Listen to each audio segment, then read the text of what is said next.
qué es lo que está pasando en la Universidad Nacional? Néstor, primero tengo que lamentar que no sea la representante estudiantil actual al Consejo Superior Universitario la que esté atendiendo esta entrevista y rindiéndole cuentas a la comunidad universitaria, porque la Universidad Nacional no es el feudo de nadie como para que se proponga que la votación y la discusión sea absolutamente privada. Cuando yo fui representante estudiantil en ese momento, los ministerios de educación de los gobiernos pasados insistieron varias veces en que la sesión del superior fuera privada, cosa a la que yo me resistí, porque aquí estamos hablando de un presupuesto de más de 1.2 billones de pesos. ¿Quién es esa representante de los estudiantes a la que usted se refiere? ¿Sara Jiménez? Sara Jiménez es la representante estudiantil al Consejo Superior Universitario. ¿Usted cree que la que se volteó fue Sara Jiménez? Pues no tengo claro quién fue, porque de verdad que eso fue es una caja negra, como dijo el profesor Munera. No me aventuro a decir quién fue, pero sí creo que también el poder que tiene el Ministerio de Educación en el Consejo Superior es importante.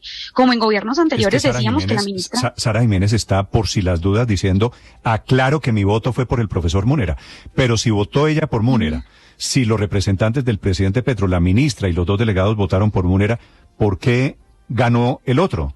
Lo que pasa es que la votación en el Consejo Superior no es como todo el mundo nos imaginamos normalmente, que cada uno vota por uno de los candidatos, sino que hay un debate metodológico en donde en el pasado se ha insistido en que cada uno de los consejeros vote por 2 o 3 candidatos. Ese es un tipo de teoría, esa es una aplicación de la teoría de juegos que garantiza que no gane el más querido por el superior, sino el menos odiado, por decirlo de alguna manera. Lleva sí o sí al descarte del más querido y posteriormente a la elección del menos rechazado por el Consejo Superior. Le pongo un ejemplo.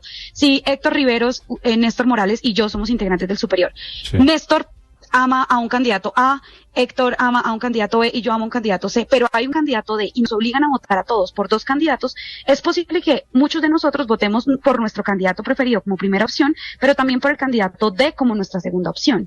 De esa manera se descarta el candidato A, el B y el C, que eran los preferidos inicialmente por los consejeros, y se garantiza la elección básicamente del candidato D, a pesar de que no fuera el elegido o el más preferido por ninguno de los consejeros del superior, y mucho menos por la comunidad universitaria. Esa es una aclaración muy importante. En teoría, esa metodología se sometió a votación.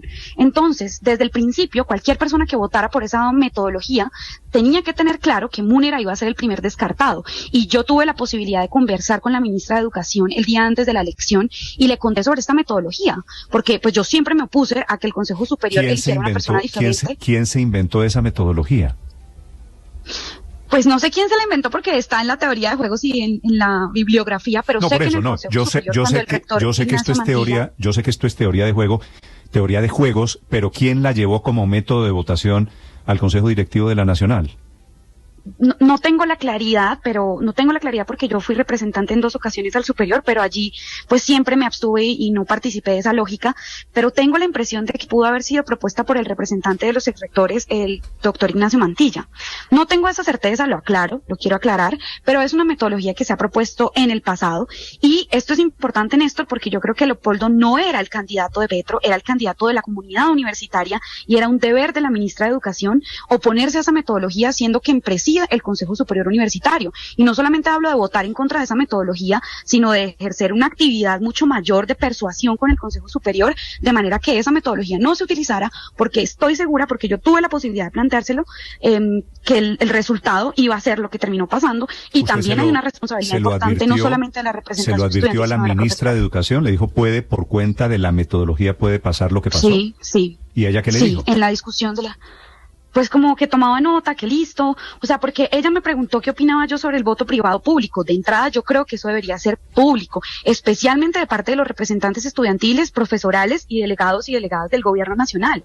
Pero, pues, y por eso es que lamento que no haya una rendición de cuentas, que la gente sepa que esto no es un capricho que tenemos los estudiantes. Con esa aclaración que me parece vital que usted nos está haciendo de cómo es la metodología, de que se vota por varios, usted en algún momento vamos a saber quién votó por quién y por qué ganó el que no era el favorito.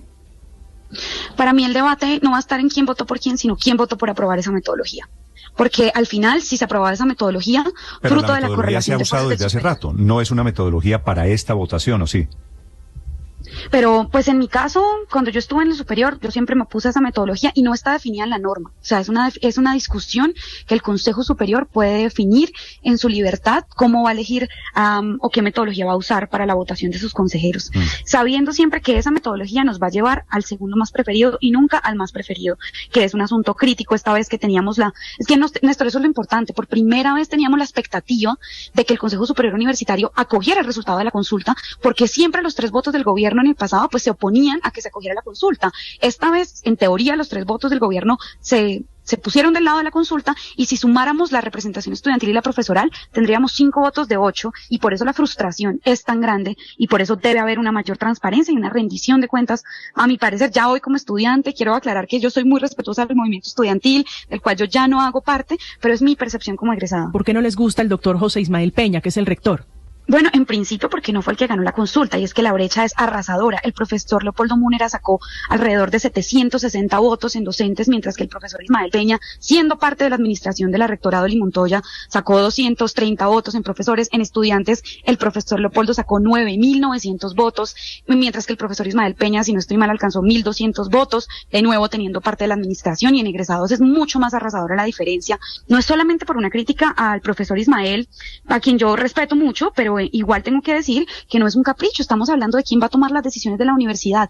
¿Por qué es tan importante que se respete la consulta? Porque garantiza una administración que se deba a la comunidad universitaria y no a intereses ajenos a la universidad. Por ejemplo, para proponer reformas como la de los posgrados que estaba proponiendo esta administración, reformas al estatuto estudiantil, y al final para administrar los recursos que son de todos los impuestos de todas y de todos los colombianos. Esa es la verdadera forma de luchar contra la corrupción en las universidades públicas, permitir que haya democracia universitaria y que esas administraciones se deban a profes, estudiantes y trabajadores, y no a intereses ajenos o algunas élites dentro de la universidad.